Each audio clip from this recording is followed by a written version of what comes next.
Hello everyone, I am Jayprakash and welcome on my YouTube channel. प्यारे साथियों, आज के इस वीडियो में हम बात करने वाले हैं इंग्लिश ग्रामर के बारे में। आखिर हम क्यों इसे पढ़ते हैं और हमें ज़रूरत क्यों है इसे पढ़ने की, और क्या होता है इंग्लिश ग्रामर। तो चलिए शुरू करते हैं। सबसे पहले हम इसका डिफिनेशन से थोड़ा स्टार्ट करते हैं। Grammar is that branch of knowledge through which we can learn how to read, write and speak a language correctly।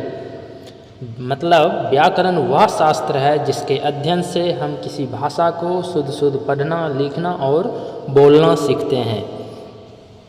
अब इस डिफिनेशन से आपको समझ में आ रहा होगा कि ये परिभाषा क्या कहता है। ग्रामर का परिभाषा जो कहता है किसी भाषा को, ये नहीं कि सिर्फ इंग्लिश ही या हिंदी ही, संस्कृत ही, किसी भी भाषा को, चाहे फ्रेंच हो, चाइनीज हो, जापानी हो, उर्दू हो, कोई भी भाषा को अगर हमें शुद्ध पढ़ना हो तो हमें उस भाषा का व्याकरण पढ़ना जरूरी होता है।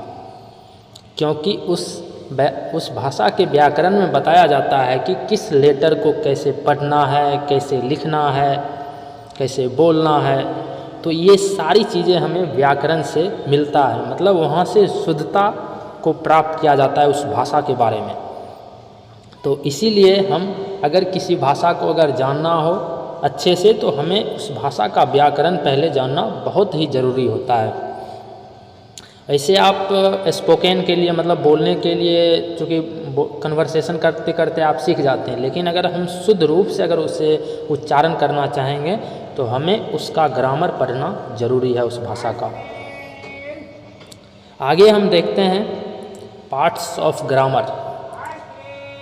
लेकिन इससे पहले एक चीज़ और, कई विद्वानों ने ये भी कहा है कि किसी अन्य शास्त्र का ज्ञान हो या ना हो, लेकिन आपको व्याकरण शास्त्र का ज्ञान अवश्य होना चाहिए, ताकि आप अर्थ को अनर्थ ना कर बैठें। क्योंकि आपको अगर नॉलेज नहीं रहेगा तो आप हो सकता है कि अर्थ का अनर्थ कर बैठे। स्पेशली लॉ में बहुत ही मायने रखता है, एक एक वर्ड का अपना एक अलग ही मीनिंग होता है। तो इसलिए व्याकरण को हम सब पढ़ते हैं ताकि उस भाषा को शुद्ध रूप से प्रयोग कर सकें।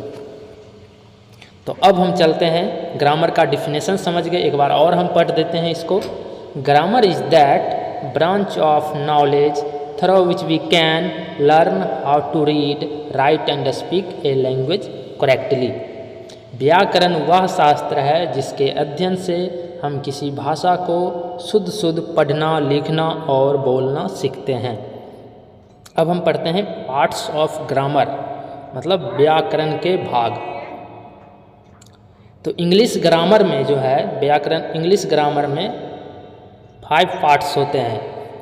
फर्स्ट है ऑर्थोग्राफी, सेकेंड है इटिमोलॉजी, थर्ड है सिंटैक्स, चौथा है पंक्चुएशन, पांचवा है प्रोसडी।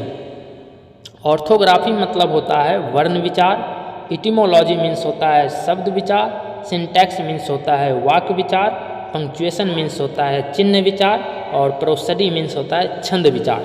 आप ये देख रहे होंगे कि एक क्रमबद्ध रूप से मतलब सभी पार्ट्स आ रहे हैं। जैसे कोई भी इनिशियल पॉइंट क्या होता है, जैसे अगर इंग्लिश ग्रामर में या कोई भाषा को अगर सीख रहे हैं तो इनिशियल जो है, शुरुआती जो चीज़ है वर्ण होता है। वर्ण मतलब लेटर्स, जैसे हिंदी में ओ आ होता है, उसी तरह इंग्लिश में ABCD मतलब ए से लेकर जेड तक होता है। तो इस तरह मतलब शुरुआती जो है लेटर जो है, वर्ण है, वही है। तो वहाँ से मतलब जैसे शुरू हुआ है ऑर्थोग्राफी। सबसे पहले हम वर्ण विचार को जानेंगे, उसके बाद वर्ण से क्या बनेगा, छोटे छोटे लेटर से क्या बनेगा, शब्द, वर्ड बनेगा। तो इटिमोलॉजी मीन्स होता है शब्द विचार। वर्ण के बाद क्या आया, शब्द विचार, और वही शब्द कई शब्द मिलकर क्या बनाएगा, वाक्य विचार। तो इसे इंग्लिश में कहेंगे सिंटैक्स। उसके बाद वाक्य को अगर हम लिखते हैं तो कहाँ पे पूर्ण विराम देना है, फुल स्टॉप, इस तरह से कोमा कहाँ पे लगाना। तो उसके बाद क्या करना है, चिन्ह विचार के बारे में हम अध्ययन करेंगे। फिर पांचवा आता है प्रोसडी। प्रोसडी मीन्स होता है छंद विचार। आप मतलब कोई भी पोइट्री अगर लिखते हैं तो कहाँ पे किस तरह का उच्चारण होना चाहिए, कैसे मतलब उतार चढ़ाव होता है। तो इस चीज़ों के बारे में हम यहाँ से प्रोस्टडी में जानते हैं। अब हम इसको प्रत्येक चीज़ों को थोड़ा हम डिफिनेशन के थ्रू समझते हैं। वैसे मोटा मोटी जो है हम बता ही दिए इसमें क्या होता है, फिर भी हम एक डिफिनेशन सबका एक एक करके बताते हैं। तो अब है पार्ट्स ऑफ ग्रामर का पहला मतलब है parts orthography. Orthography is that part of grammar which deals with treats of types of letters and the correct way of spelling। इसमें हम वर्णों का अध्ययन करते हैं। इसके द्वारा हम वर्णों के आकार, प्रकार, भेद एवं उनके उच्चारण संबंधी ज्ञान प्राप्त करते हैं। अब आता है सेकेंड पार्ट जो है etymology. Etymology is that part of grammar which deals with the origin, history, formation and meaning of words. इसमें हम शब्दों की उत्पत्ति, उनके प्रकार एवं रूपांतरण का ज्ञान प्राप्त करते हैं। उसके बाद तीसरा पार्ट जो है syntax. Syntax is that part of grammar which deals with the due arrangement of words in a sentence and rules for the formation of grammatical sentence in a language। मतलब इसमें हम यह सीखते हैं कि वाक्य की रचना कैसे की जाए तथा शब्दों को किस क्रम में रखा जाए एवं उनमें आपस में कैसा संबंध रहना चाहिए। चौथा पार्ट जो है ग्रामर का पंक्चुएशन है। Punctuation is that part of grammar which deals with the act of dividing sentence by means of points, stops और marks। इसके द्वारा हम विराम चिन्हों के प्रयोग की जानकारी प्राप्त करते हैं। पांचवा जो पार्ट है ग्रामर का prosody. Prosody is that part of grammar which deals with the rules of poetry and science of versification. इसके द्वारा हम छंदों के भेद, उनकी बनावट, नियम एवं शुद्धि का ज्ञान प्राप्त करते हैं।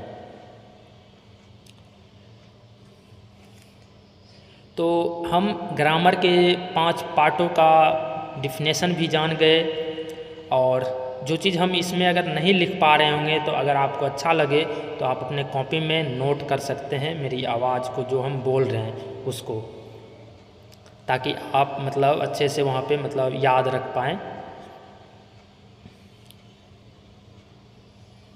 तो आज के इस वीडियो को हम यहीं पर स्टॉप करते हैं और अब अगले जो लेक्चर होगा हमारा ऑर्थोग्राफी, जिसमें हम विस्तार से चर्चा करेंगे ऑर्थोग्राफी के बारे में। ये मोटा मोटी मतलब एक क्या कहते हैं, एक ट्रेलर फ्लैशबैक एक तरह से कह सकते हैं कि थोड़ा थोड़ा हम सबके बारे में बता दिए, लेकिन अब विस्तार में जानकारी लेना है तो हम नेक्स्ट क्लास में इसको डिटेल्स में करेंगे। तो आज की इस वीडियो को हम यहीं पर स्टॉप करते हैं। कैसा लगा ये वीडियो हमें कमेंट सेक्शन में ज़रूर लिखिएगा। फिर मिलेंगे एक नए वीडियो में, तब तक के लिए बने रहिए मेरे चैनल पर।